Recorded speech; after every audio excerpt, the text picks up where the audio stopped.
At nandito tayo sa Fisher Mall at nandito tayo sa Cyber Avenue. Madali lang puntahan ang game selection. Ang pinaka-landmark natin itong cinema. Then, syempre, itong Xiaomi. Kanan lang tayo ng konti. Ito na yung game selection. Syempre, ito yung escalator. Etong side na to, guys, is papuntang Quiapo or facing ka sa Quezon Avenue. Ayun. Kaya madali nyo siyang makita itong pinaka-shop game selection.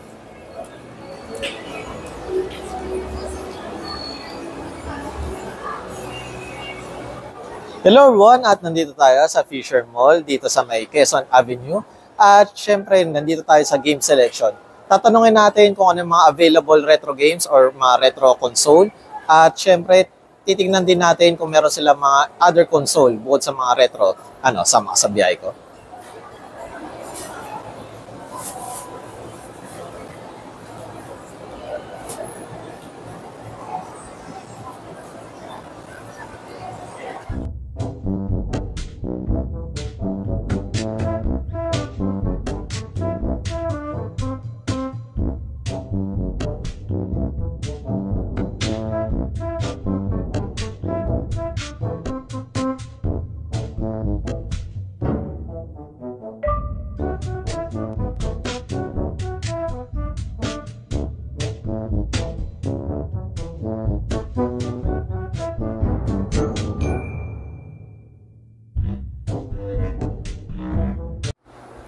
Hello everyone, at nandito tayo ngayon sa game selection. Syempre, nandito si Ma'am Emma. Ayan.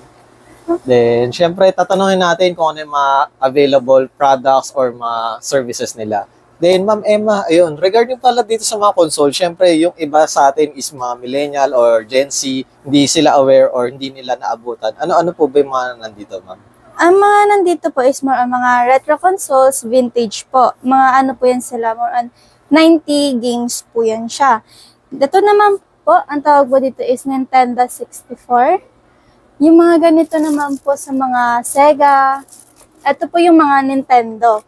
Ito po, tsaka ito. Tapos ito po, is more on mga Nintendo po sila. Then ito naman po, dito po, sa mga ano po, PlayStation naman po ang tawag sa kanila. Ito po yung PlayStation 1. PlayStation 1 din po siya, pero slim type po. Then ito po yung controller po niya. Yung mga ganito naman po is mga handheld consoles po siya.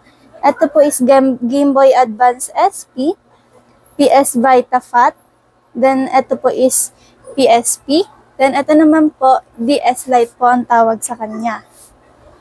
Then, ayun pala, Ma'am, regarding pala sa mga gantong, Ma'am, mga retro console or retro games is, ayun, Ma'am, working po ba sila or may ano po ba mga condition or ano yung mga package, Ma'am, na kasama po, if ever?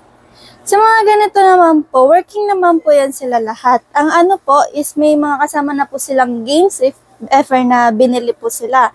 May kasama na rin pong controller, then mga cables po nila at mga cartridge, katulad nito po sa family computer. Ito po, nakaparang ano na po yan siya, package na po yan siya, may console. Then ito po yung controller po niya, ito po yung cartridge po niya. Ganito lang po yan siya. Sinasaksak po yan siya ng paganyan. Yes. Then, ayun, Ma'am, syempre, wala silang idea yung mga bago lang sa mga console or syempre, yung mga tatay na ngayon or mga tito, ayun. Ano po ba yung mga ire-recommend nyo just in case na, ayun nga, sa mga retro or sa mga ano, Ma'am? If ever sa mga millennials naman po, mga teenager na gustong maano po yung mga past games, mga retro games, mga ganito po sila. Ito pong PSP, or ito rin, pwede rin po itong Anbernic. Yung Anbernic naman po, more on mga emulators po sila ng mga retro games. Katulad po ng PS1, Sega, mga family computer, SNES, ganun po. Then, may ano naman po yan siya, pwede rin po siyang ikabit sa TV if ever na gusto niyo po ng malaki ang screen. Pwede po to sa mga pang teenagers, ganun po. Okay, Ma'am. Ma'am, para lang sa Ma'am, idea para sa mga price range, Ma'am, if ever, Ma'am. Okay lang, Ma'am. Okay na naman po. Yung, ito po, Nintendo 64 po, Nagkakahalaga po yan siya ng 5,500. Pero binabaan po namin since naka-discount po kami, halagang 4,400 na 4,499 na lang po. Then, ito naman pong Sega Mega Drive 2. Dati po yan siyang 4,000. Ngayon po, naging 3,499 na lang po. Same as din naman po dito sa family computer. 4,500 po yan siya, naging 3,999 na lang po. Yung mga ganitong naman po, consoles is 4,500 po siya. Perfect. Then, yung mga ganito naman pong retro, ito pong SNES, yung Super Nintendo Entertainment System, is naman po yan siya. 6,000, naging 5,499 na lang po. With package naman po yan silang lahat. May controller, games or cartridges, then may mga power cables na po yan siyang kasama. Nice. Then, pala sa mga ganito, ma'am, if ever na, collector, if ever, ma'am, may mga box po ba or wala ma'am? Yung mga box po kasi, more like we treat them as collector's item Ayun po. Then yung iba naman po na gusto ng with box, may additional pa po yan sila, payment. Additional. Then, pag walang box naman po, po yan sila, eco bag or naka-paper bag po yan sila. Yeah. Regarding pala sa mga ganito, ma'am, sa mga console, ma'am, syempre bumili sila ng console or ng unit, is available din po ba sa inyo yung mga bala or cartridge or CD? Yes po sir, pwede rin po. Ang po yan siya, cartridge, pwede naman pong mag-chat ng Facebook page po namin, mag-text po, or pwede rin po sa Shopee, Lazada, TikTok, any online social medias po. Pwede po yun silang mag-order doon, just chat lang po doon. Then may magta-text din naman po sa kanila pabalik. Ayun. Ma'am Emma, ayun, regarding pala sa mga console, ma'am, ano po yung warranty na binibigay nyo if ever na bumili po sila? Sa warranty naman po, we have 7 days warranty naman po yan siya. Basta no physical damage po. Then may warranty sticker din po kaming nilalagay just in case po na may proof po kami na bumili po sila dito. Then naman po yan siya. Ma-void yung warranty po if matatanggal po yung sticker po niya. Then regarding pala sa ma'am, sa time or sa ma'am, araw, ano po yung opening and closing niyo, ma'am, dito sa Fisher Mall?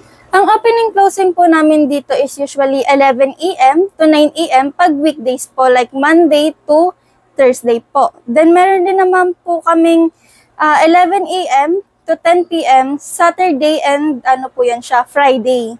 Sa Sunday naman po, same times as po siya, weekdays na 11 a.m. to 9 p.m. po. Ayan. Then, Open naman po kami all weekdays. then ayun, ma'am, Emma, ano po yung mga mode of payment na ina-accept niyo, ma'am? We accept cash, GCash, then card po. We also accept bank transfer din po. Ayan. Is-invite naman po sa ating mga audience or sa ating mga viewers na bumisit po dito, ma'am. Hello sa mga mahilig po sa retros, mga gusto mag-collect ng mga retro games, vintage po. Please visit in our store here in Fisher Mall, Quezon Avenue. If nalalayuan naman po kayo, meron po kaming 2 branch which is sa Ayala Makati Circuit po, then sa Guadalupe lang. Then sa may pangalawang branch naman po namin is sa may Ayala Fairview Terraces po. Then, syempre, kung may other concern kayo, ayun, PM nyo na lang ang game selection. Syempre, meron tayong part 2 sa mga services at other console. Ayan. Panoorin nyo. And once again, thank you, Ma'am Emma. At meron tayong part 2 para sa other console at other services. Ayan. Then, syempre, nandito na tayo sa part 2. Nandito pa rin tayo sa game selection at